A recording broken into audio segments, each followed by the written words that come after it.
Como Vivendo em Casa, nós começamos hoje a série Uma Luz no Fim do Túnel.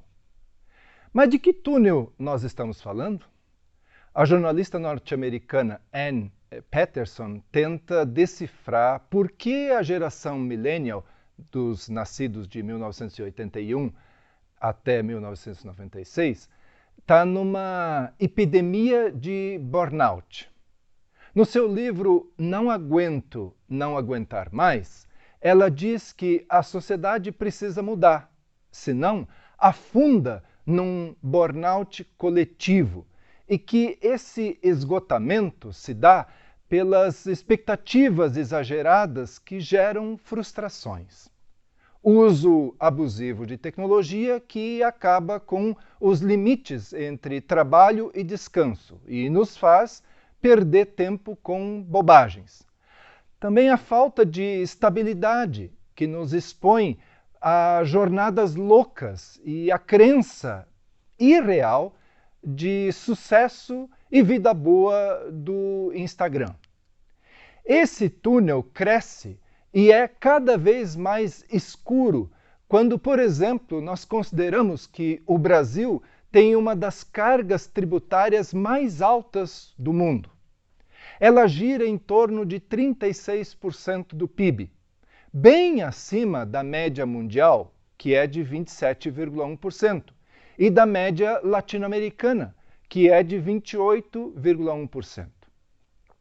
E, conforme entrevista à CNN do diretor da Fundação Getúlio Vargas, Marcelo Neri, ele diz: temos alguns problemas estruturais que não estão respondidos e vão surgir mesmo depois das eleições. É uma era de muita incerteza, mas essa situação de cobertor curto, de inflação alta com desemprego alto, limita bastante o que se pode fazer. Há 2000 anos atrás, o contexto também parecia de um túnel sem fim. Um buraco. Desde o ano 722 a.C., Israel estava dominado por outras nações. A partir de 63 a.C., esse domínio passou a ser feito pelos romanos, cujo império incluía todo o entorno do Mediterrâneo, partes da Europa, da África e da Ásia. Roma mantinha o seu domínio sobre as suas províncias a ferro e fogo, e para conseguir isso cobrava altos impostos. Frequentemente fazia recenseamentos para calcular se havia coerência com o que recebia de impostos. O contexto de Israel é comparável com o nosso, mas em muitos casos era ainda muito mais injusto e cruel. Existiam dois sistemas de impostos, dos romanos e do templo, cada qual com 3 pesados tributos. E como 1/5 do que se colhia era reservado como semente, sobrava menos da metade da colheita para um agricultor e a sua família. O rei Herodes restaurou o templo a fim de agradar o povo judeu. Foi um projeto caríssimo, numa escala muito maior do que o templo original. Essa obra levou 83 anos. E 5 anos depois, tudo foi totalmente destruído pelos romanos. Ou seja, aquilo que demorou e custou muito caro, de repente, foi posto no chão. As cidades periféricas eram locais insalubres, barulhentos e também perigosos. Cercadas por muros, o espaço era restrito. Quase não havia praças, quintais ou árvores. Todo o terreno era ocupado por construções. As portas abriam direto para a rua. A violência era epidêmica e não existia polícia. A imundície era generalizada, porque lixo, dejetos, fezes e urina eram despejados na rua, às vezes sobre a cabeça de alguém que passava. Ricos viviam em mansões com água corrente, mas os mais pobres moravam em casas de 1 ou 2 aposentos. Como faltava espaço nas ruas e quase não chovia, os judeus usavam espaço da laje para tomar sol e também um pouco de ar fresco. Nas noites quentes, dormiam na laje. A prostituição era disseminada. Chegava a ser exercida em cabines instaladas nas ruas. A mortalidade infantil era alta. Metade das crianças não chegava à idade adulta. Frequentemente as mulheres morriam no parto ou depois dele, além das epidemias que matavam muita gente. O povo estava dividido em vários grupos e partidos. Os herodianos defendiam a dominação romana na Palestina. Estavam a serviço de Herodes e eram ferrenhos perseguidores dos opositores. Os publicanos eram os odiados compatriotas, colaboradores e cobradores de impostos e taxas destinadas ao império. Os saduceus eram o partido religioso, econômico e político que dominava. Quase todos os sacerdotes estavam nesse partido. Além de favoráveis aos romanos, eram materialistas e secularizados. Mesmo que fossem admirados, os fariseus desprezavam o povo. Eram avarentos e orgulhosos da sua moralidade. Os essênios se isolaram daquele mundo louco, protestando contra os saduceus e a sua gestão corrupta do templo. Junto com os zelotes, também promoviam rebeliões, sequestros e assassinatos contra a dominação dos romanos. Jesus nasceu nos confins do império, lá na Galileia, um reino de 200 mil habitantes. Por estarem fora da Judéia, galileus como Jesus ainda eram desprezados e tidos como caipiras. E Nazaré era pouco mais do que uma aldeia, com algumas casas. Isso a 115 quilômetros de Jerusalém. A história registra que a Galileia teve ainda mais dominadores e que, por séculos, a deixaram na escuridão. Em hebraico, a palavra escuridão dá a ideia de penumbra, tristeza, melancolia. Mas nesse lugar desprezível e sem perspectivas, Jesus reverteu tudo, conforme escreveu o profeta.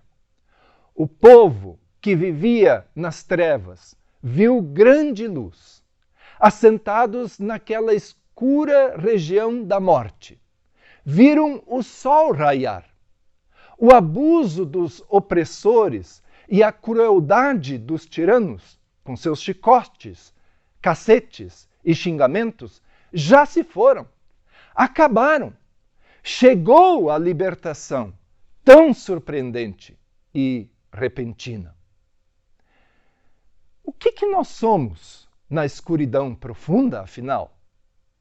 A penumbra da alma, do espírito e do sentido nos levam de mal a pior. Quando não enxergamos, nós cometemos atrocidades. Mas, diz a Bíblia, a resplandecente glória do eterno Deus surgiu para você. Toda a terra está envolta na escuridão. Os povos mergulhados em profundas trevas. Mas o Eterno está brilhando sobre você. A glória dele pode ser vista na sua região.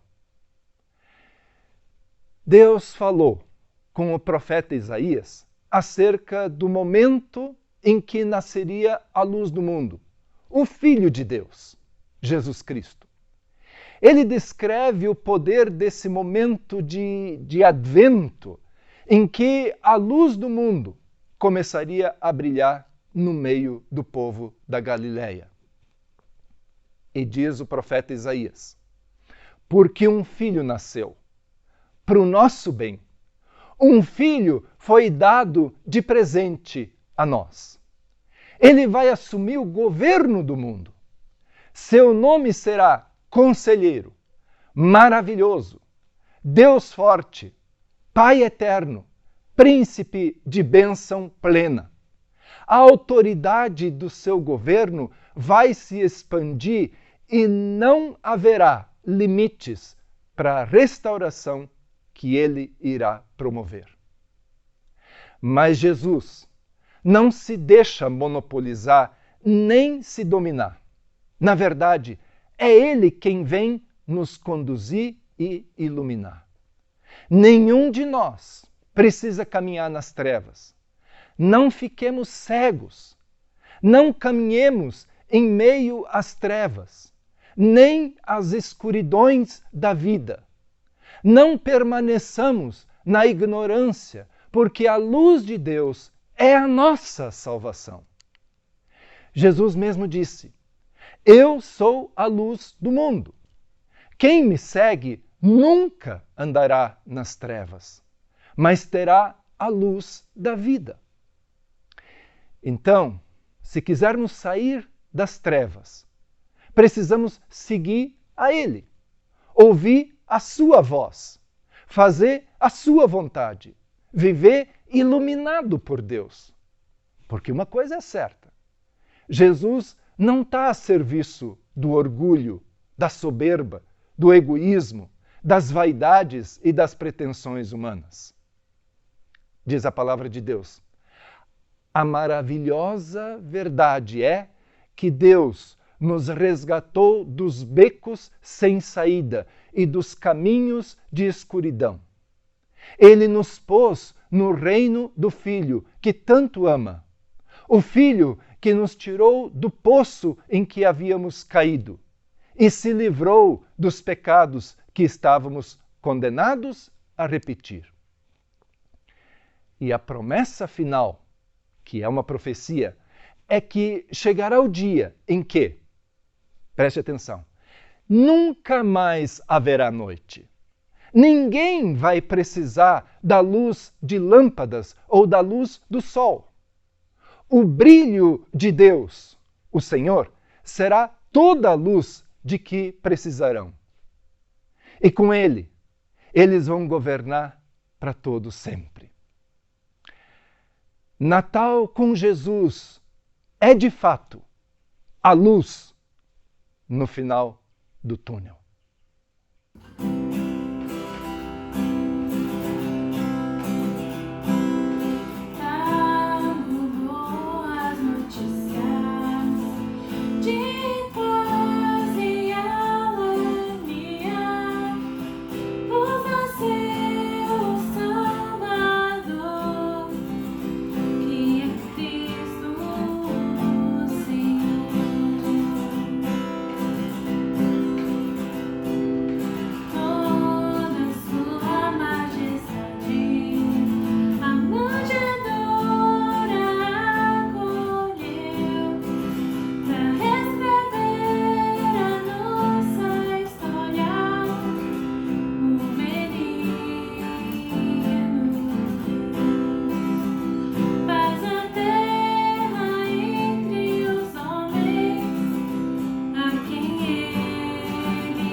Olá, Vendo em Casa, muito obrigado por nos assistir até aqui, muito obrigado por nos deixar entrar na sua casa mais uma vez e sermos comunidade com você. Além de convidar você para se inscrever no nosso canal, ativar o sininho, usar e divulgar também os vídeos para as crianças, hoje eu reforço de que, em paralelo aos nossos encontros presenciais, que seguem acontecendo aos domingos às 18 horas no CPM, também temos reunião de adolescentes e de crianças. Eu quero fazer também um convite para o próximo domingo, dia 12, onde nós teremos um encontro no parque. As instruções e maiores informações, elas seguem via WhatsApp. Então, faça contato conosco. Um grande abraço e um ótimo final de ano para todos.